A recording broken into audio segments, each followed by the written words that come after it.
Bonjour à toutes, Delphine Baloteria, experte auprès des femmes expatriées audacieuses qui veulent découvrir et vivre du job qui leur colle à la peau. Alors aujourd'hui, je réponds à la question de Delphine concernant comment choisir le nom de son site internet. Donc dans la rubrique Lundi c'est permis, dans laquelle je vous propose de me poser en fait toutes les questions qui concernent l'expatriation, l'entrepreneuriat, la reconversion et la conciliation vie privée, vie personnelle. Alors, comment choisir le nom de son site internet? Alors déjà, il y a trois options. La première, c'est de prendre un nom très pragmatique. Par exemple, www, je crée un site internet.com. Donc voilà, c'est très concret. C'est donc la première option. La deuxième option, c'est d'utiliser un mot ou une phrase qui vous parle. Personnellement, moi, j'ai démarré en commençant avec Fameux Challenge. Ça évoquait beaucoup de choses pour moi puisque les challenges qu'on veut relever parce qu'on veut avoir la vie vraiment qu'on aime. Donc forcément un job qui nous plaît, une relation amoureuse épanouissante et puis une belle relation avec nos enfants. Donc ce sont autant de challenges et c'est en fait tout ça qu'évoque pour moi fan de challenge et donc forcément en regard aussi pour mes clientes. Et la troisième option qui est en fait d'avoir un site à son nom propre qu'aujourd'hui je recommande fortement parce que c'est vraiment dans l'idée de vous positionner comme une experte dans un domaine. Donc on va plutôt vous connaître sous votre nom propre, ce qui est plus facile à se souvenir qu'un nom de site internet. Et puis donc vous incarnez votre activité.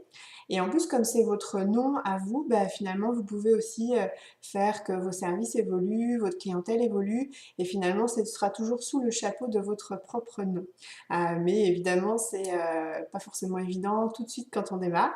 Donc voilà, mais en tous les cas, je vous le préconise parce que c'est très intéressant pour la suite, pour après, pourquoi pas faire des conférences, donc d'avoir votre propre nom. Voilà, et donc en fait, le choix du nom, souvent, c'est un peu un choix difficile parce qu'il y a forcément beaucoup de soi qu'on y met dedans.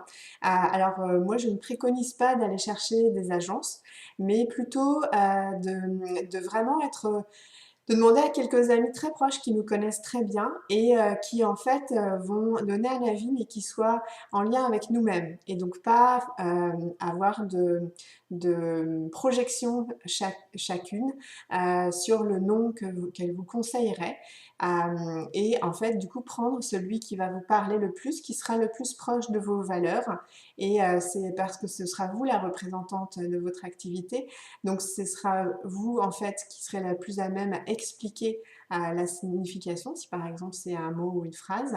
Et donc c'est la meilleure approche, c'est vraiment soi-même de se décider. On n'est jamais sûr à 100%. Mais en tous les cas, c'est parce que ça vous parle à vous, que ça parlera à vos clients. Et comme on est dans une démarche de marketing authentique, donc d'avoir vraiment incarné ses propres services, eh bien c'est important de s'approprier son nom. Euh, voilà, et donc c'était ce que donc, je voulais vous apporter par rapport au choix du nom de site. Donc j'espère que ça aura répondu à certaines de vos questions, que vous aura permis d'avancer, sachant que l'idée c'est de ne pas prendre trop longtemps à tergiverser sur le choix du nom. À un moment donné, il faut se décider. C'est jamais parfait, parfait, mais au moins à 70-75%, sachant que par la suite, techniquement, si par exemple à un moment donné vous ne sentez plus complètement en phase avec ce nom, il est facile en fait d'avoir des noms de domaine en fait qui convergent vers le même site internet, donc vous ne perdrez rien.